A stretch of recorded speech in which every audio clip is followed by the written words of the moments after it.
So I grew up with this feeling that اب میں جب بھی میچ کھیلتا تو میں جب جیتتا تو میں اس کو دیکھتا, کبھی کبھی اس کے فیملی بھی آتے ہیں. اب دیکھیے کوشش تو کر رہا ہوں میں جیتنے کی. اب جیتنے کے بعد اب جب میں اس سے ہاتھ ملا تھا تو میرا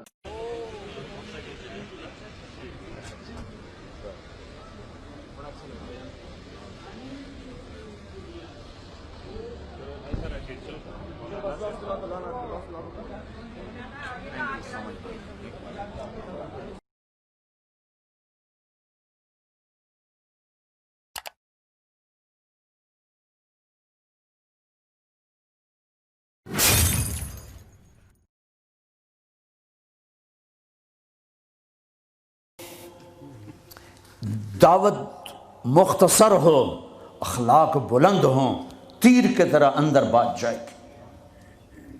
باتیں لمبی ہیں, اخلاق سے خالی ہیں, اوپر سے گزر جاتی.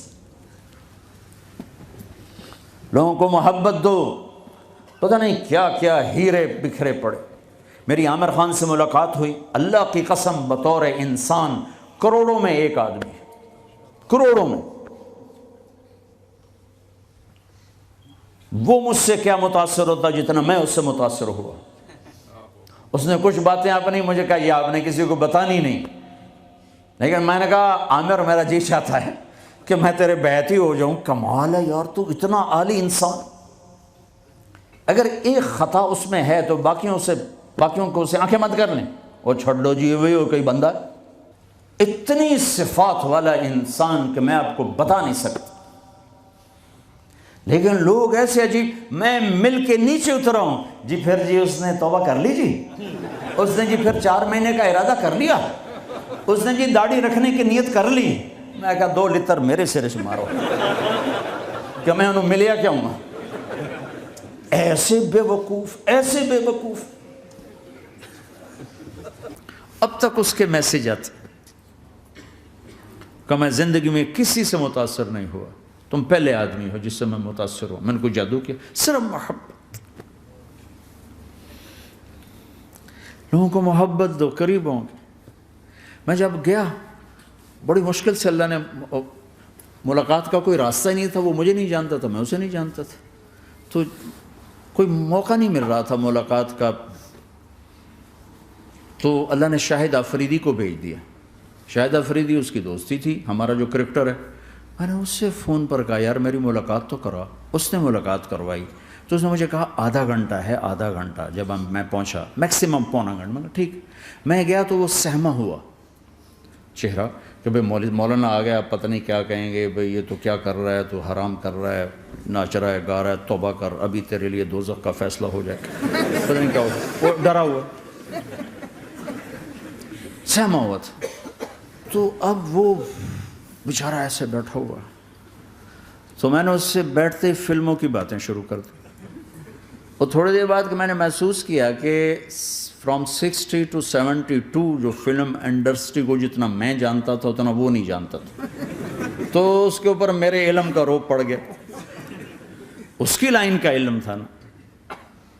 تو حیران پریشان, یہ واز تو ہو نہیں رہا. تو کبھی دلیپ کمار کی باتیں شروع ہو گئیں, کبھی راج کپور کی شروع ہو گئیں, اور کبھی محبوب صاحب شروع ہو گئے, کبھی مدن موہن شروع ہو گئے. وہ آدھا گھنٹہ تو یوں ہی گزر گئے. تو آدھے گھنٹے کے بعد میں نے کہا جی ہمارا تو ٹائم اوور کا نہیں, اٹھیں چلے ادھر چل کے بیٹھتے. میں کھانے کی ٹیبل پر تھے تو وہاں جا کے بیٹھ گئے. پھر وہیں باتیں شروع ہو گئیں.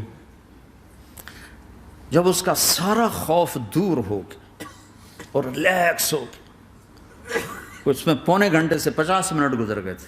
تو پھر میں نے کہا عامر بھائی آپ حج پہ آئے ہیں, اگر آپ اجازت دیں تو آپ کو اپنے نبی کا حج سنو.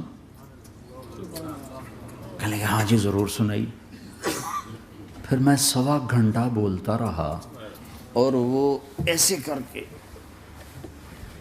یہاں سے وہ یوں نہیں ہوا, 1.25 گھنٹہ ایسے بیٹھ کے یوں سنتا, ہلا نہیں اپنی جگہ سے.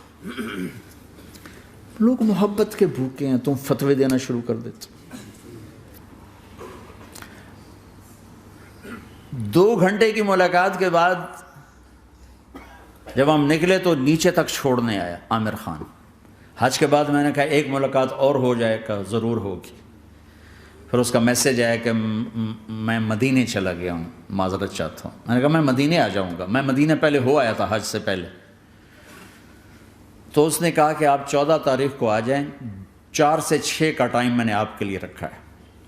تو میں، جنید اور ایک اور ساتھی ہم دوبارہ وہاں چلے گئے 4 بجے، 4:15 ہم اس کے ساتھ ہماری سٹنگ شروع ہوئی، 4:15 سے 10:15 تک 6 گھنٹے مسلسل، اور اس کے ماتھے پہ ذرا نشان نہیں آیا کہ میں بور ہو رہا ہوں۔ اور اس کے بعد ہم اٹھے، اس کا جی نہیں چاہ رہا تھا کہ ہم اٹھ کے چلے جائیں۔ محبت، اس کو دین کا کچھ پتہ نہیں، حج پہ کیسے آ گئے؟ ماں نے کہا تھا، میں نے کہا تجھے کوئی گفٹ کرنا چاہتا ہوں، تو اماں نے کہا بیٹا مجھے گفٹ نہیں چاہیے، مجھے حج کرا دو۔ حج پہ چل پڑ، 8 عورتیں خدمت کے لیے ماں کی، 4 عورتیں ماں کی خدمت کے لیے، اور 8 نوکر ساتھ، پورے حج میں ماں کی ویل چیئر خود چلائی، کسی کو ہاتھ نہیں لگانے تھی۔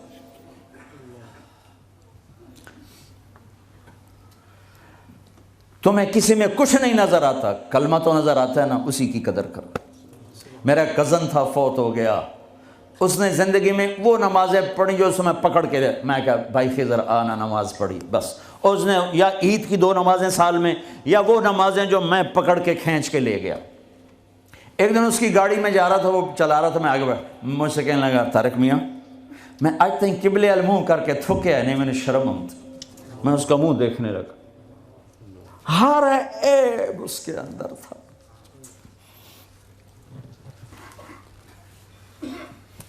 طارق میاں میں کدی قبلے المنہ کر کے تھکیا نہیں، میں نے شرم آتی۔ پتہ نہیں اللہ کو کون سی ادا کسی کی پسند آ جائے۔ عیب نہ دیکھا کرو، خوبیاں دیکھا کرو، اچھائیاں دیکھا کرو۔ محبت ایک جادو ہے، جادو سر چڑھ کے بولتا ہے۔ چپ رہنا سیکھو، چپ رہنا سیکھو۔ ایک واقعہ ہر جگہ سنایا، یہاں آخری بیان ہے اس سفر کا، اسی پر بیان ختم کروں گا۔ ہماری ایک دھوبن تھی ماسی شریفہ، ماسی شریفہ مشہور ہو گئی پورے برطانیہ سے۔ سن 85 میں مری تھی، ہمارے کپڑے دھوتی تھی، تو آ گئی میری بہن کے پاس، کہنے لگی بی بی اے میری نوواں میرے نال بڑا لڑتی خود تھی، تو میں نے کوئی تلیز دے، اس ساریاں میری نوکر بن جاؤں۔ دیکھو ایک بات بتا کے پھر یہ سنا، ساس سسر اور بہو یہ ایک انتہائی پینک پیدا کرنے والا رشتہ بن چکا ہے، اس لیے کہ ساس اور سسر حد سے آگے بڑھے ہوئے ہیں ہمارے معاشرے میں۔ ساس اور سسر کا بہو پہ شرن کوئی حق نہیں، کوئی حق نہیں۔ وہ پہلے سے ذہن بنا کے بیٹھے ہوتے ہیں، پتر دی شادی کرنی، سانو کو روٹی تک کھواوے، چاہ تک پیواوے۔ میرے ذمہ ہے میں اپنی ماں کے لیے چائے روٹی کا انتظام کروں، میری بیوی کے ذمہ نہیں ہے کہ ان کے لیے کچھ انتظام۔ اگر وہ کرے گی تو اس کی نیکی ہے، احسان ہے، نہیں کرے گی تو مجرم نہیں۔ پھر ایک امتحان پڑ گیا، میں اجتماع میں تھا رائمنڈ کے پچھلے سال، اس کا میسیج آ گیا میری فلم تلاش آ رہی، اس کی کامیابی کی دعا کرو۔ اے چنگی بڑھ، میں کہا اب کیا کروں،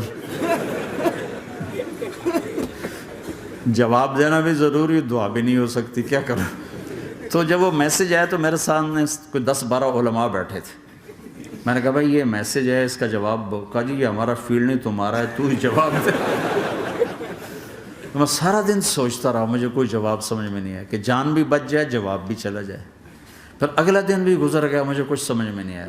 میں عصر کا وضو کر رہا تھا، ایک دم اللہ نے ایک مضمون دل میں ڈالا، تو میں نے فوراً بیٹھ کے اس کو میسیج کیا کہ عامر بھائی جو کریٹو ہوتا ہے نا ذہن، یہ اللہ کسی کسی کو دیتا ہے، تخلیقی ذہن یہ اللہ تعالیٰ کسی کسی کو دیتا ہے، ہر ایک کو نہیں دیتا، اور یہ اللہ کی بہت بڑی عطا ہوتی ہے۔ اور میں نے تمہارے ساتھ جو وقت گزارا اس میں نے دیکھا کہ اللہ نے تمہیں تخلیقی ذہن دیا ہے، تم کریٹر ہو۔ اور جو لوگ اس ٹائپ کے ہوتے ہیں وہ کامیابی ناکامی کی پرواہ نہیں کرتے، وہ اپنے کام سے کام رکھتے ہیں۔ آپ کا بھائی تو فوراً اس کا میسیج آیا، آپ ٹھیک کہہ رہے ہیں، آپ ٹھیک کہہ رہے ہیں۔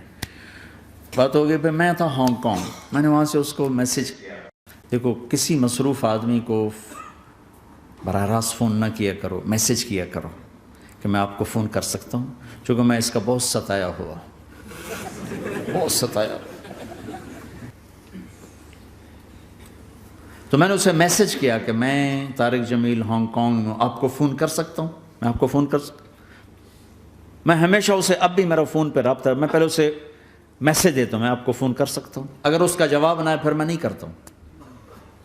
کبھی وہ خود کر لیتا ہے, کبھی وہ میسج دے دیتا ہے کال کر لیں.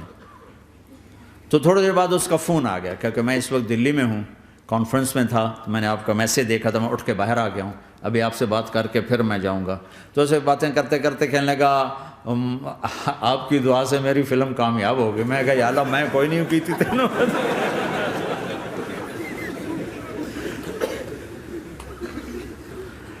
بھائیو محبتیں بانٹو, نفرتیں تو پہلے ہی بہت پھیل چکی. نشہ پلا کے گرانا تو سب کو آتا ہے, مزہ تو تب ہے کہ گرتے کو تھام لے ساتھ. برے کو برا کہنا کون سا مشکل کام ہے, برے کا ہاتھ پکڑ کر سینے سے لگانا, برائی سے نکالنا, کام تو یہ ہے. عبداللہ بن مسعود رضی اللہ تعالیٰ عنہ سے ایک آدمی نے کہا, جی وہ جو نوجوان آپ کی مجلس میں بیٹھتے نا, آپ کا اس سے ذرا تعلق ہے, وہ شراب پیتا ہے, آپ اس کو نہ بٹھایا کریں. کہا اچھا, اس کی ایک کمی کی وجہ سے باقی خوبیوں سے محروم ہو جاؤں؟ اللہ نے کاؤنٹنگ رکھی ہے, پرفیکشن نہیں رکھی. اللہ نے کہا ہے 100 نمبر لوگے تو پاس کروں گا. اللہ نے کہا نیکیاں زیادہ ہوں گی, گناہ تھوڑے ہوں گے, پاس کر دوں گا. میرے اپنے علاقے کا واقعہ, ایک زمیندار تھے بڑے, گالیاں بھی بہت دیتے تھے, ذکر بھی بہت کرتے تھے. یعنی یہ تو میں نے آپ نے سامنے دیکھا, وہ تصویر پڑھنا سبحان اللہ الحمد, کسی نوکر تیری بنانا, یعنی میں آنکھوں دیکھا بتا رہا ہوں. پھر دوبارہ دروشی پڑھنا, پھر وہ فوت ہو گئے. وہ خواب میں کسی کو ملے, اس نے باقاعدہ سوال کیا, میاں صاحب آپ تو گالیاں بہت نکالتے تھے, آپ کے ساتھ کیا ہوا؟ کہا اللہ نے میرا ذکر اور گالیاں تولی, میرا ذکر بڑھ گیا, بخشش ہو گئی. بھائیو قدر کرو, قدر کرو. میں آپ کو یعنی اندر کے دیانتداری سے کہہ رہا ہوں, بطور انسان کمال انسان. جنید جمشید کے بارے میں مجھے پتہ چلا کہ ساتھی اس کے گھر کھانا نہیں کھاتے کہ حرام کمائی.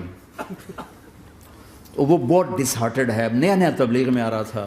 میرا آگے کہیں سفر تھا, جماعت میں جا رہے تھے, کراچی سے آگے جانا تھا. تو میں نے اسے فون کیا کہ میں آ رہا ہوں, میں کھانا تیرے گھر کھاؤں گا. تو وہ کہنے لگا میرے گھر؟ میں نے کہا ہاں تمہارے گھر. پھر کہنے لگا میرے گھر؟ میں نے کہا ہاں تمہارے گھر.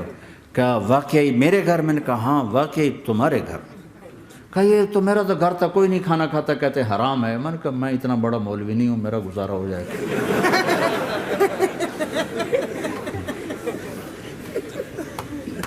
کچھ عرصے بعد وہ 4 مہینے کے لیے جماعت میں چل رہا تھا. لوگوں کو محبت. میں رائمنڈ میں بیٹھا تھا, ایک شخص آ گیا, کہا جی وہ مبارک سینما لاہور میں تھا, اس کا مالک آ رہا تھا چند دنوں سے رائمنڈ. آج وہ کچھ گھر سے لے کر آیا تو ایک دی وہاں کسی رائمنڈ میں کسی کو پیش کی, تو اس نے انکار کر دیا, میں نہیں کھاتا, آپ کی کمائی حرام ہے. تو بہت زیادہ شرمندہ ہو رہا. میں نے کہا اسے لے آؤ جلدی سے میرے پاس. وہ اس کو لے کر آئے. تو میں نے کہا جی کیا نام ہے؟ کہا جی ہارون. کیا کرتے ہو؟ تو اس نے سر یوں کر لیا, مجھے چھوٹا سا بزنس ہے. میں نے کہا کیا بزنس ہے؟ بہت چھوٹا موٹا بزنس ہے. میں نے کہا بھائی بتاؤ تو صحیح. کہ سینما ہے, سینما ہے. میں نے کہا کون سا سینما؟ مبارک سینما. مبارک. میں نے کہا مبارک؟ ہاں وہ جس میں شمع پروانہ میں نے دیکھی تھی وہ مبارک صاحب اس کے جو اونر تھے, پہلے ان کی فوٹو آتی تھی, مر گئے تھے وہ, ان کا سیڈ میوزک چلتا تھا, بعد میں فلم چلتی تھی. وہ مجھے ایسے دیکھنے لگا کہ یہ کیا کہہ رہا ہے. اور میں نے اسے یوں دوستی لگائی. دن کے بعد دیکھا تو اتنی بڑی داڑھی کے ساتھ 4 مہینے لگا.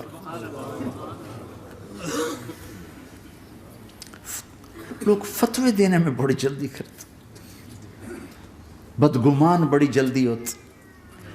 کسی میں 100 خوبیاں ہوں، ایک کمی ہو، ساری پہ کانٹا پھیر دیتا.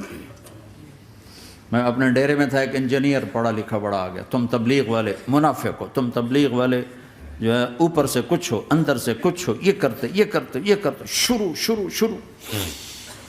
میرے ڈیرے میں تھا، مجھے بولنا نہیں تھا، میرا مہمان تھا، مہمان تو جوتا بھی مارے تو ہمیں سہنے کا حکم ہے. میں چپ کر کے سنتا رہا. جب وہ سارا کچھ بول بیٹھا تو میں نے کہا بھائی صاحب، اللہ تعالیٰ نے پرفیکشن نہیں مانگی، کاؤنٹنگ کہا ہے، کاؤنٹنگ کروں گا. 100 نمبر نہیں مانگے، کہا ہے میں کاؤنٹنگ کروں گا، اگر تمہارے 51 ہوئے تو باقی معاف کر دوں گا.